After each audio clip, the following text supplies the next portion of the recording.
아멘. 할렐루야. 오늘 새벽에도 주의 은혜가 여러분에게 힘이 되시길 주의 이름으로 축복합니다. 오늘 본문은 이스라엘 백성들이 요단강을 건넌 이후에 길갈에 진을 치는 장면입니다.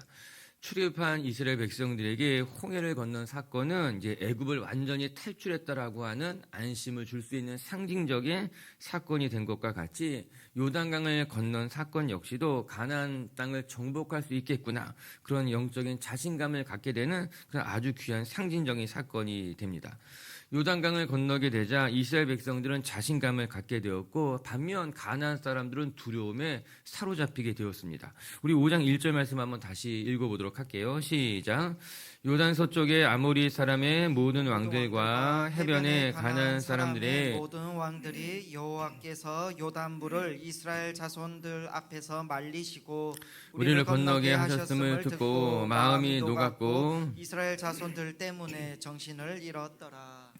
이스라엘 백성들이 요단강을 건넌 이후에 그 요단강을 건넌 것이 강 서쪽에 있는 사람들에게는 두려움이 되었다는 말씀입니다. 그 모습을 소상하게 좀 기록해 놓고 있는데, 이스라엘 백성들의 소문을 듣고 그들의 마음이 녹았다, 또한 정신을 잃게 되었다, 그렇게 말하고 있습니다. 한마디로 표현해 보자면 요단강을 건넌 이스라엘 백성들의 소문을 듣게 되자 가나안 땅에 살아갔던 모든 사람들이, 특별히 가나안 바로 앞에 있었던, 요단강 바로 앞에 있었던 여리고성의 사람들의 마음이 두려움에 사로잡히게 되었다라고 하는 거예요. 여러분, 하나님이 우리와 함께 하시게 되면은 우리는 담대함을 얻게 되고 적들은 두려움에 빠지게 되어 있습니다. 하나님께서 우리에게 기적을 행하시는 것이 하나님의 백성들에게는 위로가 되기도 하고 힘이 되기도 하고 담대함을 주기도 하지만, 우리를 대적하는 사람들에게는 두려움을 주는 사건이 된다라고 하는 거예요. 오늘도 하나님께서 주를 믿고 따르는 백성들에게 영적인 자신감을 주시고 그것 때문에 더 매일매일 담대하게 하시기를 주님의 이름으로 축복합니다. 우리가 신앙의 길을 걸어가면 걸어갈수록 우리의 마음속에 진짜 하나님이 살아계시구나, 내가 진짜 하나님을 믿고 하나님을 따르는 것이 정말 잘한 일이구나, 그런 영적인 확신이 드는 것이 믿음의 여정인 줄로 저는 믿습니다. 신앙의 길을 걸어갈수록 봉사하면 봉사할수록 내가 피곤해지고 더 뭔가 후회만 들고 내 몸이 내 마음이 더 지쳐가는 것이 아니라, 하나님을 믿으면 믿을수록 우리가 고백하게 되는 거죠. 진짜 하나님 살아계신 분이 맞다, 내가 하나님 앞에 헌신하고 봉사하면 봉사할수록 진짜 하나님이 자기 백성을 지키시고 돌보시는구나, 그것이 믿음으로 살아가는 사람들의 마음 가운데 일어나게 되는 자신감인 거죠. 그 자신감으로 말미암아 우리는 믿음의 길을 걸어가는 것이 행복해지게 되는 것이고, 믿음의 길을 걸어가면서 힘을 얻게 되는 것 아니겠습니까? 기도하라 오면 올수록 우리가 지치고 피곤해지는 것이 아니라, 기도하면 기도할수록 우리가 더 충만하게지게 되는 거예요. 그래서 세상의 것을 가졌을 때 얻게 되는 자신감이 아니라 하나님이 주시는 자신감이 우리를 거룩하게 만들어가게 되는 것이고, 세상은 넉넉하게 이기는 힘이 되는 줄로 저는 믿습니다. 오늘도 우리 기도의 자리에 나온 여러분들 마음속에 세상의 것을 얻었을 때 주는 자신감, 세상의 것을 누리고 있었을 때 행복감이 아니라 그것을 넘어서는 하나님이 주시는 자신감이 있었으면 좋겠고, 하나님으로부터 말미암는 충만함, 행복감이 여러분 마음의 힘이 되시기를 주님의 이름으로 축복합니다. 이제 이스라엘 백성들이 요단강을 건넌 이후에 길갈에 진을 치고 그곳에 12개의 비석을 세우는 장면을 같이 살펴보게 될 것입니다. 오늘 사건을 전체적인 맥락에서 살펴보게 된다면, 요단강을 건너면서 요단강 한 복판에 요단강이 말랐을 때 12개의 돌을 세웠고, 그러고 나서 요단강을 지나가고 난 이후에 길갈에 또 12개의 비석을 세우게 됩니다. 그래서 총 24개의 비석을 세워서 하나님께서 이스라엘 백성들이 요단강을 건너가게 하신 것을 증거해주고 있다고 하는 것이에요. 우리의 삶에 하나님의 증거가 있습니다. 하나님이 나를 사랑하시는 증거, 하나님이 우리 가정을 지키는 증거, 하나님이 오늘도 우리의 삶을 돌보시는 증거가 우리의 삶에 있고, 그것이 우리에게는 길갈이 12비석처럼 될 줄로 저는 믿어요. 같이 말씀을 살펴보면서 오늘도 우리의 삶을 인도하시는 하나님에 대해서 같이 한번 묵상해보고, 하나님 어떻게 여러분의 삶을 돌보시는지를 여러분 마음판에 새기시고 여러분 마음에 길갈의 12비석을 세우는 시간이 되었으면 좋겠습니다. 첫 번째 말씀을 통해 우리가 기억해야 될 것, 하나님께서 우리의 삶을 철저하게 인도해 주시고 지켜주시는 분임을 오늘 말씀을 통해 확인해야 된다는 거예요. 우리 15절과 16절 같이 한번 읽어볼게요. 4장 15, 16절 말씀 시작. 여호와께서 요수아에게 말씀하여 이르시되 증거궤를 맨 제사장들에게 명령하여 요단에서 올라오게 하라 하신지라. 여호와께서 여호수아에게 말씀하여 이르시되 증거궤를 맨 제사장들이 이제 요단강에서 올라오게 해라 이렇게 말씀하셨다라고 하는 거예요. 전후 상황을 이해해 보자면 요단강을 건널 때 가장 앞장선 사람이 누구인가? 증거궤를 맨 제사장이 맨 앞장을 섰고 그것을 바라보면서 2000규빗 뒤에서 이스라엘 백성들이 따라오게 되었습니다. 증거궤를 맨 제사장이 요단강을 밟게 되자 요단강이 마르기 시작했고 이스라엘 백성들이 지나갈 때가 되자 요단 강바닥이 다 완전하게 마르게 된 거예요. 그리고 이스라엘 백성들이 다 요단강을 건널 때까지 증거궤를 맨 제사장은 견고하게 요단강 복판에 서서 움직이지 않았다라고 하는 것입니다. 그리고 이스라엘 백성들이 다 요단강을 지나가는 것을 보게 되자 그 이후에 하나님께서 여호수아에게 이제 됐다.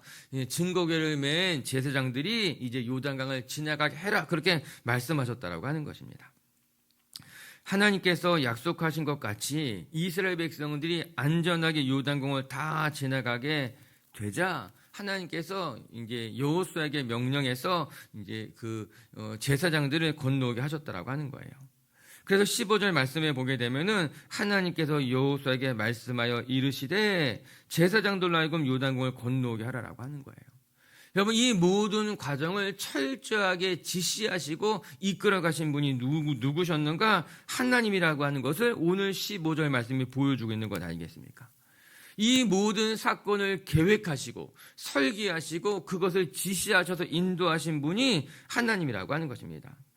요단강을 건너는 방법도 하나님이 친히 말씀하신 것이고 요단강에 증거궤를 메고 서 있으라고 말씀하신 것도 하나님이셨고 그리고 이스라엘 백성이 다 지나가게 되자 이제 됐다 제사장들도 건너오게 해라 말씀하신 것도 다 하나님의 계획이고 하나님의 지시였다라고 하는 거예요.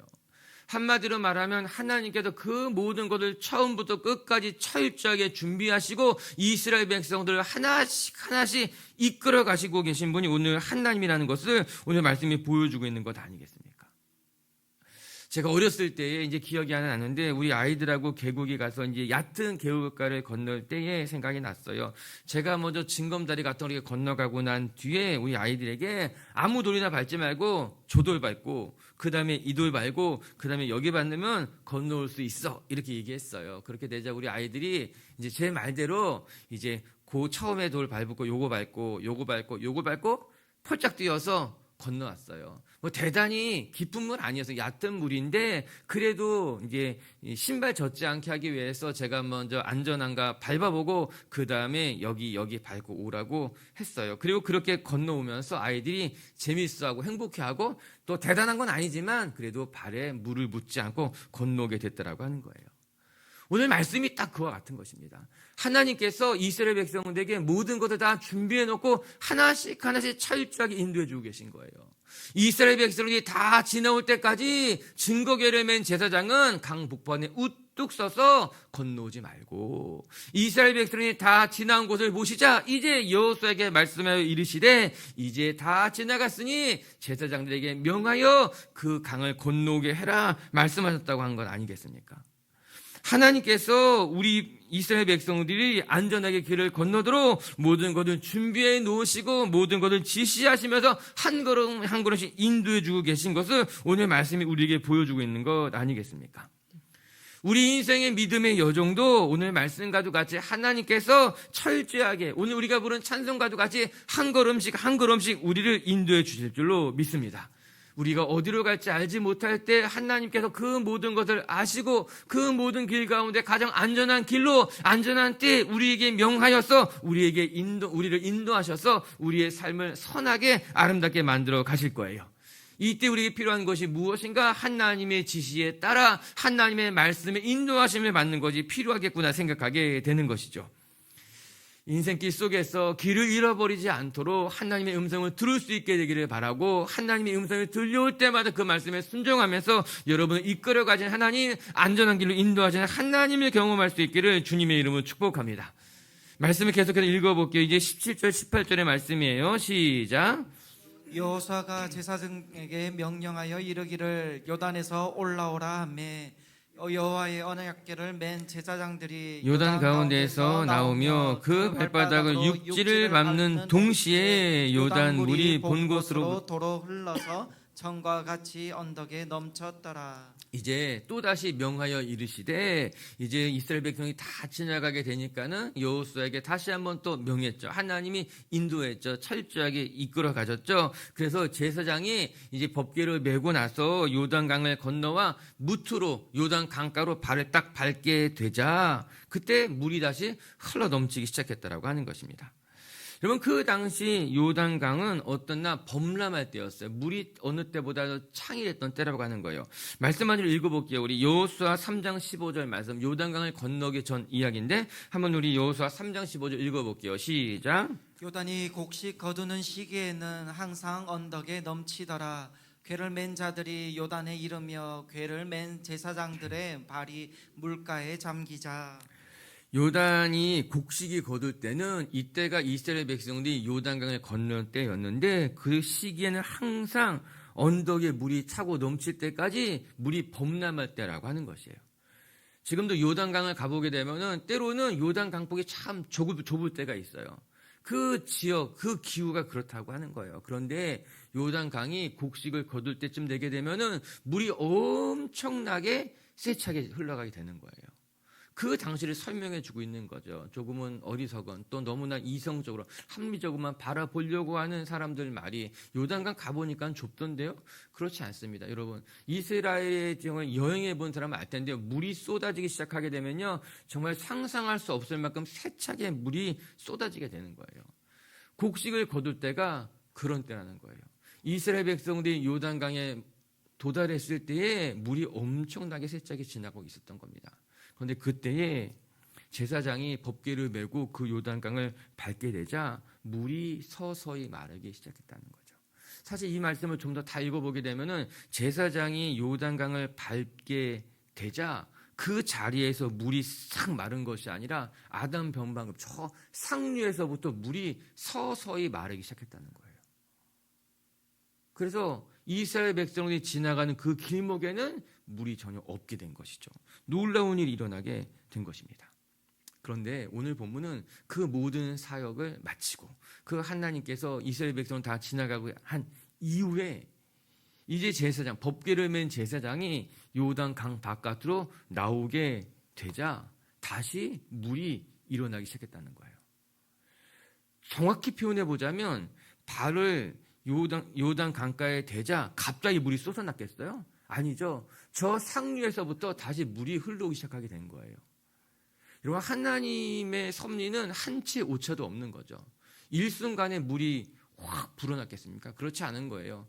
정말 하나님께서 모든 순서, 모든 시간, 모든 타이밍을 다 마치고 이제 정말 기적과도 같이 법궤를 맨 제사장은 올라오게 해 말씀하시고 그래서 정말 법궤를 맨 12명의 제사장이 요단강 위로 딱 올라오게 되자 그때 물이 쫙 흘러가게 되면서 이스라엘 백성 어느 한 사람도 빠짐없이 모두가 안전하게 물이 범람하는 그 시기에 요단강을 건너가게 했다라고 하는 것입니다. 이럴 때 쓰이는 말이 퍼펙트라고 하는 거예요. 한 사람도 빠짐없이 모든 백성들이 다 안전하게 건널 때까지 하나님께서 물을 막아놓으신 것이고 이제 마지막 12번째 법궤를 맨 사람이 딱 지나가게 되자 그때 비로소 요단강이 흘러가서 이스라엘 백성들 어느 한 사람도 그 강물에 빠지지 않고 안전하게 지나가게 됐다라고 하는 것입니다. 한마디로 말하면 하나님은 우리의 삶을 철저하게 지키시고 100% 안전하게 보호하시는 분이 우리의 하나님이라고 하는 거예요. 어느 한 사람도 소외되지 않게 모든 사람들을 인간의 생각에는 이 정도면 된 거 아니야. 이게 우리의 생각인 거예요.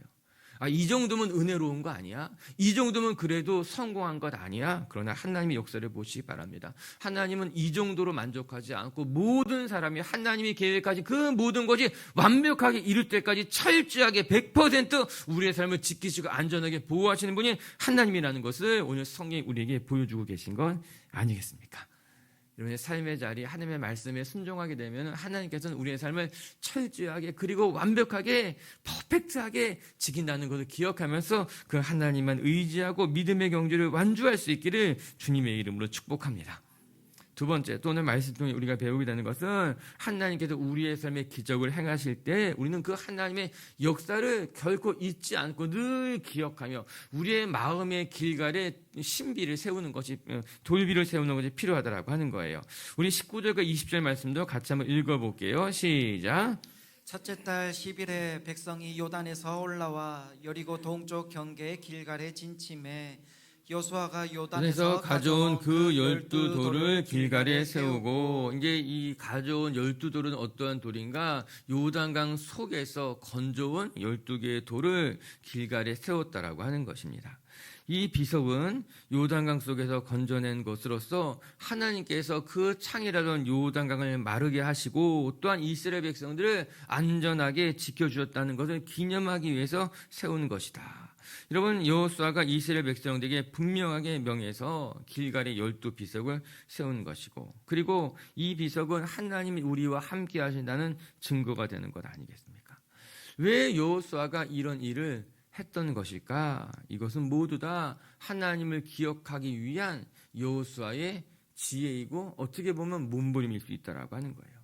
여러분, 인간은 망각의 동물이라고 하지 않습니까?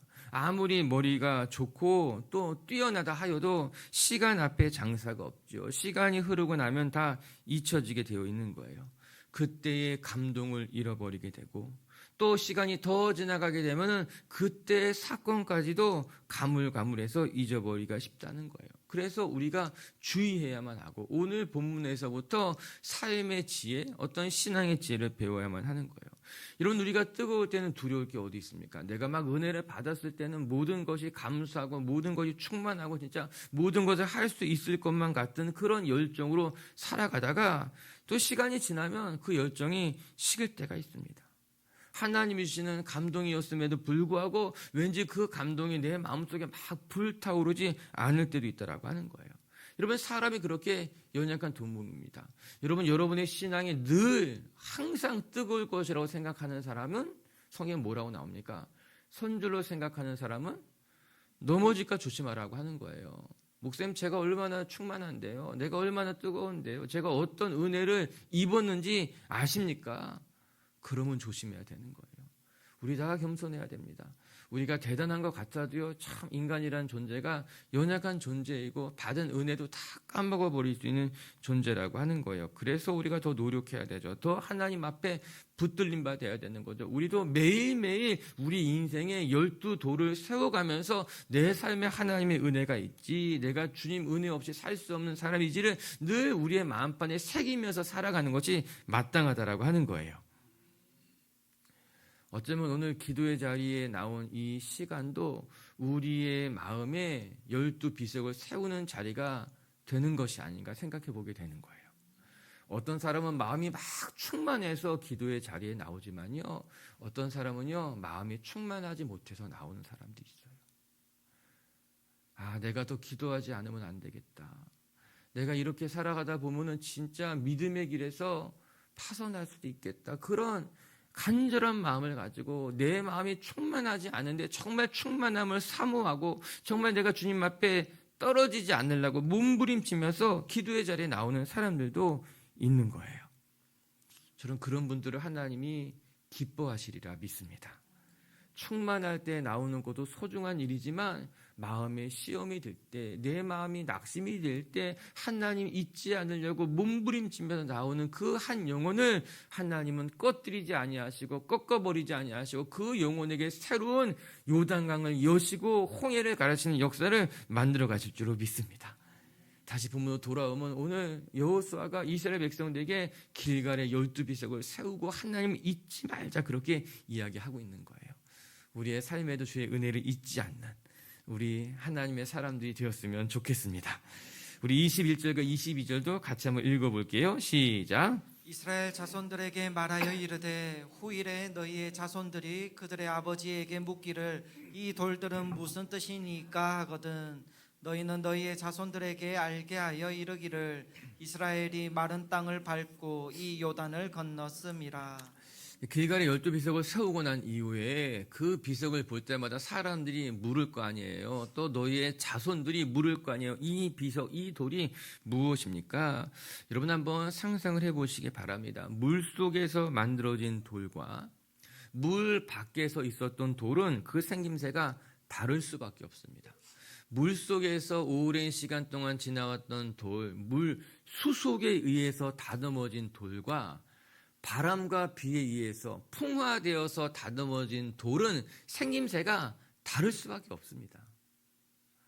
물 속에 있었던 돌은 수속으로 말미암아 계속해서 씻겨 나가기 때문에 맨질맨질하잖아요. 반면에 산 속에 있는 돌들은 맨질맨질하지 않죠. 바람, 또 어떤 풍속, 비 이런 것에서 다듬어진 돌하고 물 속에 있는 돌은 전혀 다르게 생긴 거예요. 길갈이라고 하는 곳에 뜬금없이 주변과는 전혀 다르게 생긴 12돌이 서 있으면은 사람들이 의아해할 수밖에 없는 것입니다.